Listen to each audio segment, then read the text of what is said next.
네, 지난 시간에는 창세기에서 하나님께서 우리에게 하나님의 형상으로 우리를 지으셨다라는 그 말씀을 살펴보았습니다. 그리고 우리가 예수 안에서 예수 그리스도로 인해서 새로운 피조물이 되어서 이제 예수 그리스도를 닮아가는 그런 존재가 됐다는 것이죠.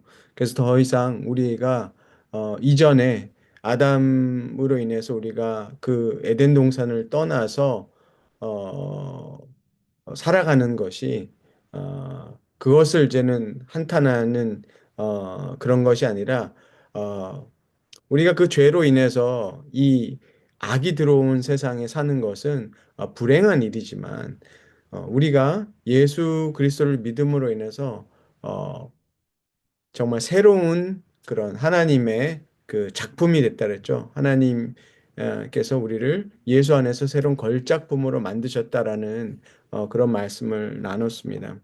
이소부와의 그 이야기에서 보면 그 욕심 많은 그 개의 그런 이야기를 말씀드렸는데 제가 말씀을 드리고 나서 생각해 보니까, 어, 정말 우리의 모습이, 그런 것이 아닌가 하는 생각이, 많이 들었습니다. 왜냐하면, 우리가 생각할 때 걔가 자기가 물고 있는 그 고기가, 있음에도 불구하고, 그 개울에 비친 자기의 모습을 알지 못해서, 어, 그, 다른 개가 물고 있는 그 고기, 그것까지도 뺏으려고 짓다가 자기가 가지고 있던 것도 떨어뜨리잖아요.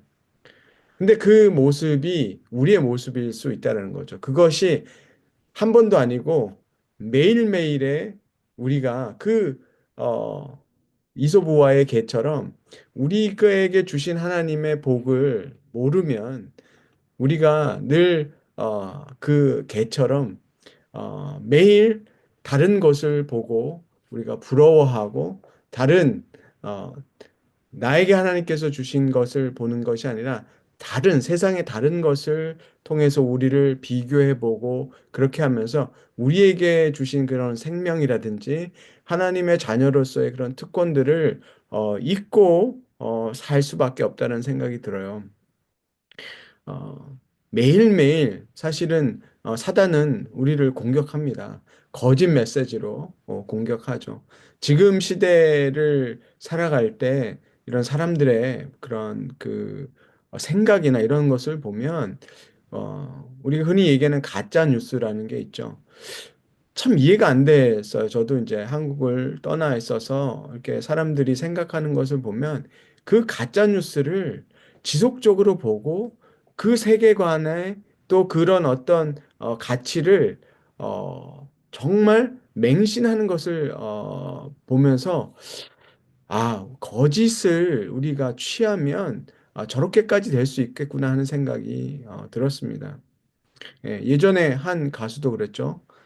자기가 스탠포드 석사를 했다 그랬는데 아무리 증명을 해도 사람들이 믿지 않는 거죠. 네. 그런 일을 보면서 사람들이 어떤 사실에 기반해서 믿는 게 아니라 자기가 보고 싶은 대로 자기가 믿고 싶은 대로 사실은 그런 정보를 듣고 그걸 받아들이기 때문에 예, 그런 방향으로 가는 것을 봅니다. 그러니까 우리가 보고 싶은 것을 보는 거죠. 끊임없이 우리한테는 그런 사단이 거짓 메시지를 던지는데 우리는 그것에 늘 넘어가는 경우들이 많이 있습니다.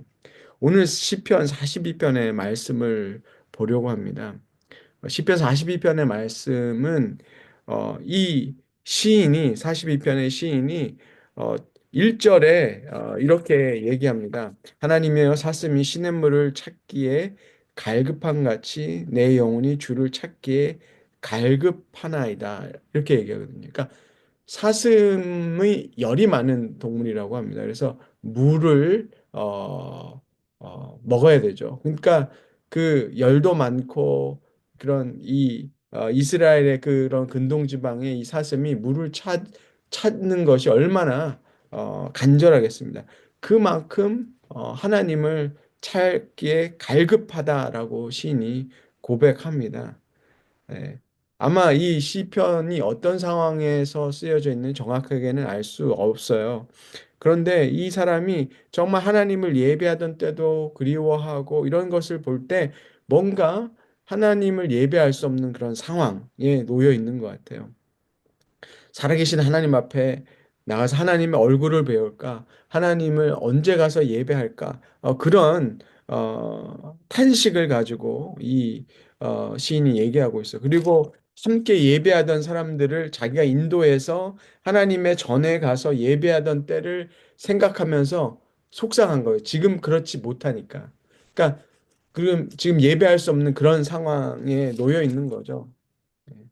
근데 3절에 보면 42편 3절에 보면 이렇게 얘기해요. 사람들이 종일 내게 하는 말이 내 하나님이 어디 있느냐? 이렇게 얘기한다죠. 하나님이 도대체 어디 있느냐라고 조롱하는 거죠. 예배하는데 가지도 못하고 근데 사람들이 네가 믿는 그 하나님 도대체 어디 있느냐? 이렇게 조롱하는 거죠. 보일 수도 없다는 거죠. 아마 어떤 이유에서인지 성전에 가서 예배 드릴 수 없는 상황, 그런 어떤 전쟁을 만날 수도 있었고, 아니면 어떠한 그런 상황, 예배할 수 없는 상황에 놓여 있다는 거죠. 그때 하나님을 예배하고 싶은데 갈 수도 없어요. 그럼 사람들이 더 조롱하겠죠. 도대체 너 하나님 믿는 사람인데, 예배도 못하고, 너네 하나님은 어디 있느냐? 이렇게 얘기하는 거죠. 예, 이런 목소리들을 사실은 우리가 살아가면서 예, 외부에서도 듣지만 사실 우리 내부에서도 이런 조롱, 예, 의심이 사실은 자주 자주 우리 안에서도 나와요. 바깥에서 오는 거짓 메시지도 있지만 우리 안에서도 우리가 어떤 얘기를 하냐면 나의 하나님 도대체 어디 있습니까? 라고 우리는 종종 주님 앞에 따져 묻을 때가 있어요. 저도 역시 그런 것 같아요. 어떤 어려운 일을 만나거나 내가 생각하지 못한 일, 예상하지 않았던 일, 그런 일들을 만나면 하나님 계신가? 하나님이 정말 어디 계신가? 바깥에서도 그런 음성이 들어오는데 내 안에서도 어때요? 하나님 어디 계세요? 라는 그런 탄식의 목소리들이 들려옵니다. 하나님이 우리를 하나님의 형상을 지으셨고 예수님까지 보내셔서 우리를 새로운 그런 작품으로 빚으셔서 그 하나님, 살아계신 그 하나님의 그 형상, 예수 그리스도를 닮아가는 그런 영광스러운 존재가 되게 하셨지만 우리 안에서 그리고 우리 바깥에서는 끊임없이 공격이 들어온다는 거죠. 어떻게 해야 될까요? 어떻게 해야 될까요? 오늘 그래서 42편의 말씀을 보면 5절에 이렇게 얘기해요. 내 영혼아, 내가 어찌하여 낙심하며 어찌하여 내 속에서 불안해하는가? 너는 하나님께 소망을 두어라. 그가 나타나 도우심으로 말미암아 내가 여전히 찬송하리로다. 사실은요, 이 지금 시인이 뭐라고 얘기하냐면 이런 상황 속에서 지금 누가 누구한테 말하는 거예요? 그 자신이 자신에게 선포하는 거예요. 자기가 낙심해 있죠. 그 다음에 불안해하고 있다라고 그 자신이 아는 거예요. 그렇지만 뭐래요? 너는 하나님께 소망을 두어라. 그가 나타나 도우심으로 말미암아 내가 여전히 찬송하리로다. 하나님께 소망을 두라. 내 자신에게 선포해야 돼요. 예.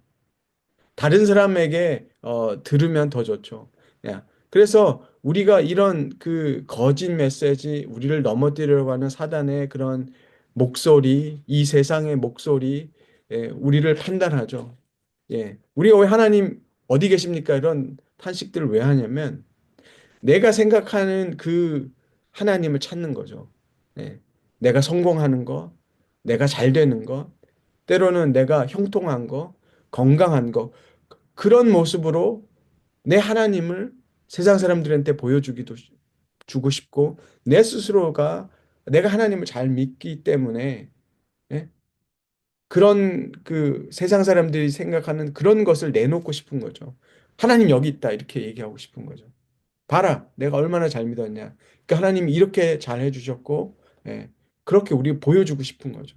근데 그런 하나님 신실하게 믿었지만 오히려 박해를 당하고 어려움을 당할 때가 사실은 더 많습니다. 성경을 보면 사도들이 그런 경우를 보여주잖아요. 사도들 어느 누구도 우리가 생각하는 형통한 모습, 그런 모습으로 생을 마감한 사람이 없죠. 순교의 삶, 고난의 삶을 겪어갔지만 그들이 여전히 주님을 신뢰하고 주님을 찬송하는 삶을 살았습니다. 그래서 우리에게 필요한 것은 지금 이 시대에 저는 어, 우리 스스로가 이 선포를 매일매일 하고 살아야 됩니다. 저도 생각해 보니까 제 자신에게 하루에 10번, 100번이라도 내 자신에게 선포를 해야 되겠더라고요. 그게 사는 길입니다. 옆에 사람들이 그렇게 해줄 거라고 생각하지 마세요. 저 역시도 다른 사람들에 대해 좋은 소리 안 할 때가 많거든요. 예. 그러면 결국은 우리가 우리에게 거짓을 주고 불안해하고 이런 어두운 세상 속에서 살아나가기 위해서는 우리가 우리 자신에게 이렇게 선포해야 된다는 거죠. 내 영혼아 불안해하지 말고 하나님을 기다려라. 하나님께 소망을 두어라. 예. 나는 하나님의 그 형상을 지닌 존귀한 자다. 내 스스로 선포하라는 거죠. 이거 누가 잘 쓰냐면 그 자기 개발하고 하는 사람들이 긍정의 언어를 매일매일 자기가 거울을 보고 선포해야 된다는 거죠. 예. 사실은 성경에서 우리가 이런 것을 가르쳐 줘도 우리는 목숨 먹는데 오히려 세상에 성공하고 부자 되는 이런 사람들은요, 오히려 이 방법을 쓰더라고요. 오히려 그 사람들이. 예. 이렇게 해도 1%도 안 된대요. 정말 적용하는 사람들이. 우리 한 3일 전에 말씀을 나누고 이제 그 3일 사이에 어떤 일이 있었는지 모르겠어요. 그 사이에도 우리는 하나님의 형상으로 지어지고 하나님의 영광을 담은 존귀한 자고 걸작품이라 하지만 그 사이에 그 음성을 예, 뭐라 그러죠? 물타게 하고 아니라 그러고 넘어뜨리려고 하고 여러 가지 불안해하고 그런 것이 우리 안에 분명히 일어났을 겁니다. 그게 정말 하나님이 우리에게 주신 메시지라면 사단이 더욱더 그 음성을 예, 잊어버리게 만들고 의심하게 만드는 것이 분명합니다. 오늘 이 42편의 말씀처럼 우리는 그렇게 우리 자신에게 먼저 선포해야 됩니다. 예. 이 설교하는 사람의 복이 뭐냐면 다른 사람들한테 설교하는 기 전에 사실은 설교를 제 자신에게 하거든요. 그게 사실은 설교자의 복이기도 합니다. 그 설교자만 해야 되는 것이 아니라 우리 말씀을 듣는 우리 모두가 우리 자신에게 먼저 선포해야 됩니다. 다른 사람한테 하기 전에 내 자신에게 먼저 선포해야 돼. 내가 하나님의 형상을 가지고 있고 예수 그리스도 안에서 새로운 존재다라는 것. 그것이 뭐라고 그랬습니까? 하나님의 영광을 드러내는 것이라 그랬죠. 예수 그리스도를 닮아가는 것. 그것이 하나님께 영광을 드리는 일이라고 하나님 제일 기뻐하시는 일이라는 것이죠. 우리 인생에서 가장 우선돼야 되는 우선순위 예수 그리스도를 닮아가는 그 삶. 예. 그래서 우리가 이 42편의 말씀처럼 매일매일 낙심하고 불안이 올 때 우리는 우리 자신에게 선포해야 됩니다. 왜 불안해하느냐? 왜 근심하느냐? 하나님을 바라라. 하나님께 소망을 두어라. 라고 선포해야 되는 거죠. 우리 에베소서의 말씀에 보면 우리가 누구죠?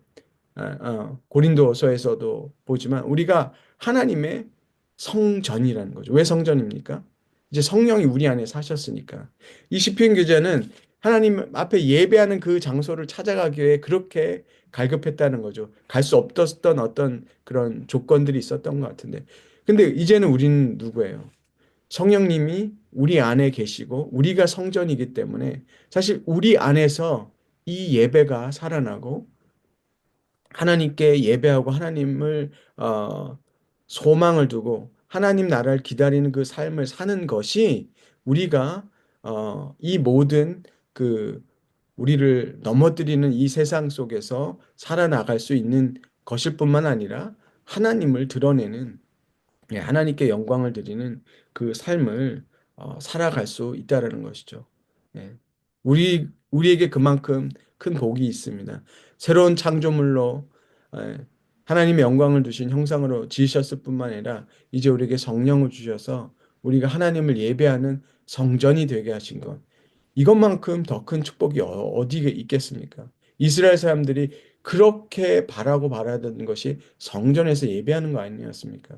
근데 하나님께서 이제 뭐예요?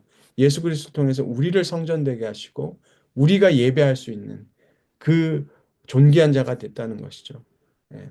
우리가 이것을 붙들고 우리를 속이고 넘어뜨리려고 하는 이 거짓과 우리가 싸울 뿐만 아니라 우리가 예수 그리스도의 길, 예수 그리스도의 형상을 닮아가는 그 길로 우리가 살아가기를 간절히 소망합니다.